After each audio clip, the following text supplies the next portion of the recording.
Halo teman-teman semuanya, pada hari ini saya akan menjelaskan bagaimana caranya belajar bahasa Inggris otodidak atau mandiri. Perkenalkan, saya dengan Bu Bidandian dan pada channel ini saya akan menjelaskan banyak hal mengenai kebidanan, jalan-jalan, dan juga pendidikan. Sebelum kita memulai bahasan pada hari ini, saya mengingatkan bunda-bunda semuanya jangan lupa untuk pencet tombol like, komen, dan juga jangan lupa untuk subscribe ya.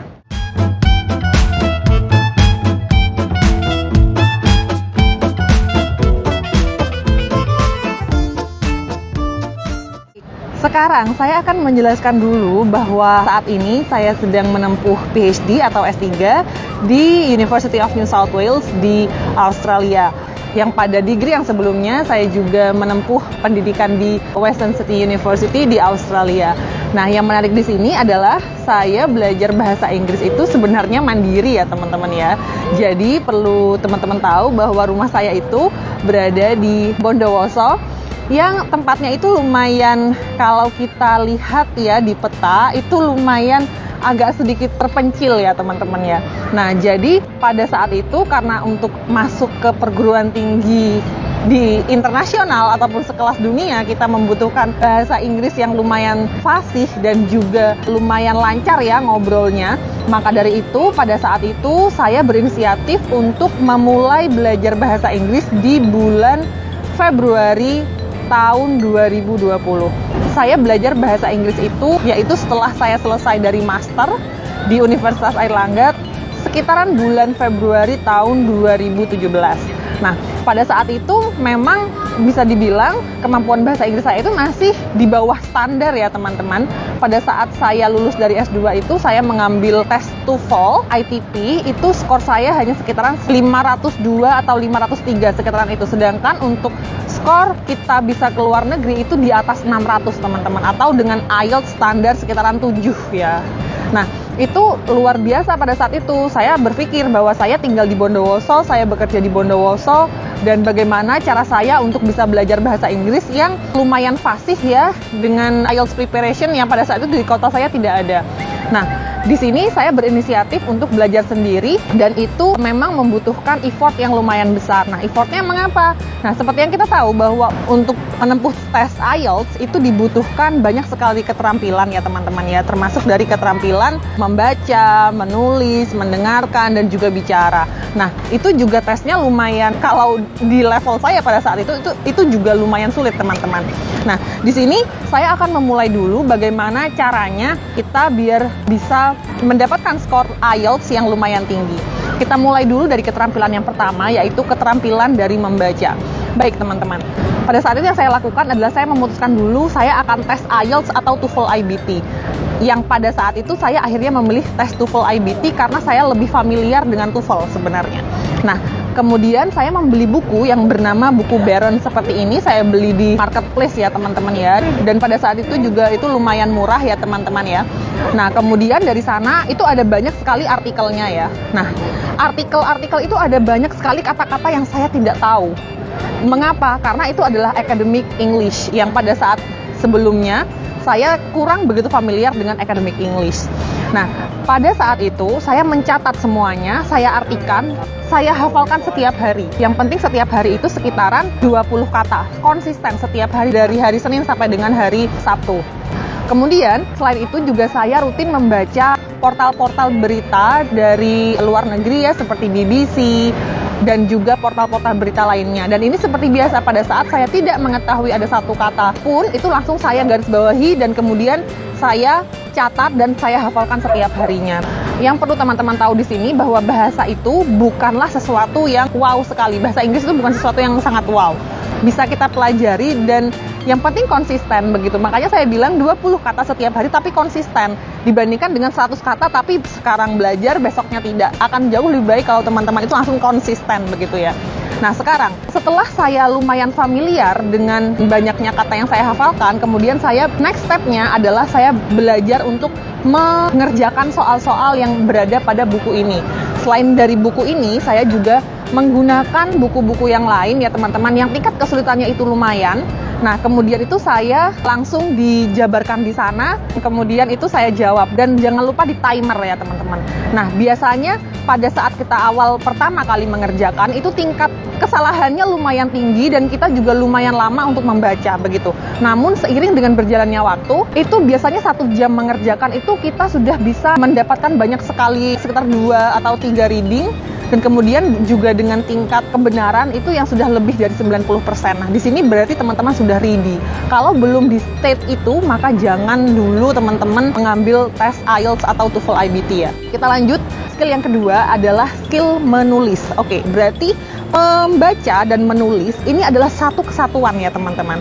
Semakin teman-teman membaca, semakin banyak kosakata yang teman-teman pelajari, maka skill menulis ini juga otomatis akan meningkat begitu.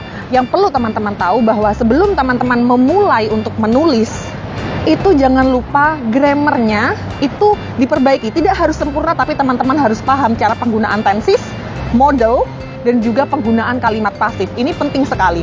Pada saat teman-teman itu sudah bisa menggunakan tenses ini dengan benar, model ini dengan benar, dan juga penggunaan kalimat pasif dengan baik, maka biasanya teman-teman itu sudah lebih bisa untuk menulis dengan baik. Di samping dengan saat tadi kita membaca, semakin banyak kosakata yang kita hafalkan, dan pada saat kita writing itu juga akan lebih lancar sekali teman-teman, begitu. Ini adalah bagaimana cara saya untuk belajar reading dan writing. Skill yang berikutnya adalah skill mendengarkan. Nah, mendengarkan ini biasanya memang little bit tricky. Mengapa saya bilang tricky? Karena saya pun sebenarnya kesulitan teman-teman untuk mendengarkan, mensintesis apa yang orang itu sedang omongkan, dan itu saya tuangkan ke dalam tulisan sebenarnya. Namun itu semua bisa dipelajari ya teman-teman. Memang mungkin waktunya agak lama, tapi yang penting selama kita konsisten kita pasti bisa kok begitu. Kuncinya bagaimana untuk listening ini? Semakin banyak berlatih, maka teman-teman itu akan semakin fasih. Nah, berlatihnya bagaimana? Berlatihnya yaitu dengan semakin sering teman-teman itu berbicara dengan teman-teman yang native, ataupun juga teman-teman itu banyak mengikuti kuliah-kuliah online yang berbahasa Inggris. Nah, selain itu juga teman-teman silahkan digunakan buku-bukunya yang seperti ini ya, buku-buku yang kita beli di awal itu, dan didengarkan di listening section. Dikerjakan setiap hari itu 1 atau 2 listening setiap hari, yang penting konsisten begitu. Nah, itu saja sebenarnya sudah cukup ya teman-teman ya. Oke, sekarang skill yang terakhir yaitu skill berbicara.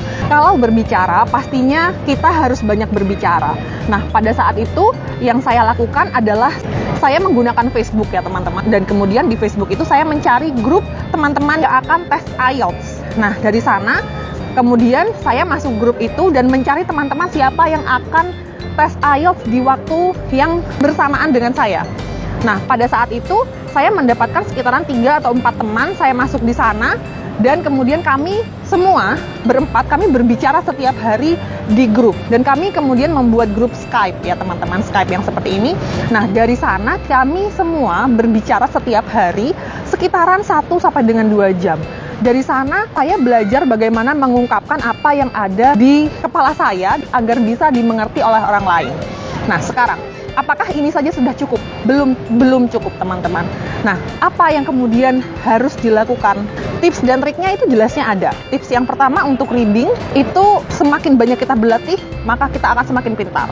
Untuk writing, teman-teman itu boleh mendownload, ada yang bisa kita sebut sebagai template ya teman-teman, seperti ini ada banyak sekali di Google ya. Dan kalau teman-teman mau, teman-teman itu bisa menyesuaikan writingnya, itu disesuaikan nanti dengan jawabannya, jadi langsung ada template-nya. Nah, teman-teman itu dihafalkan template-nya. Nanti pada saat teman-teman sudah terbiasa menggunakan template itu, pada saat tes teman-teman sudah tahu apa yang harus teman-teman lakukan. Begitu. Template-nya seperti apa? Biasanya template itu begini. Pembukaannya itu apa yang harus kita tulis, dan kemudian bagian part 1-nya apa yang harus kita tulis, part 2-nya apa yang harus kita tulis, dan kemudian ada part conclusion-nya apa yang harus kita tulis. Nah, itu sudah polanya ya teman-teman. Itu pasti seperti itu kalau di writing. Nah, kemudian pola yang ada pada speaking juga sama. Jadi teman-teman silahkan download ya di spreadsheet atau dimanapun yang di Google itu ada. Dan kalau bisa akan saya attach ya di deskripsi dari video ini. Teman-teman itu bisa melihat di dokumen tersebut bahwa sebenarnya untuk ngobrol pun itu sudah ada template-nya teman-teman. Kalau teman-teman itu sudah terbiasa mengerjakan template itu selama beberapa bulan, itu sudah di luar kepala teman-teman, begitu. Jadi pada saat tes teman-teman sudah tahu apa yang akan diomongkan, apa yang akan disampaikan, itu hanya menyesuaikan dengan topiknya saja, begitu.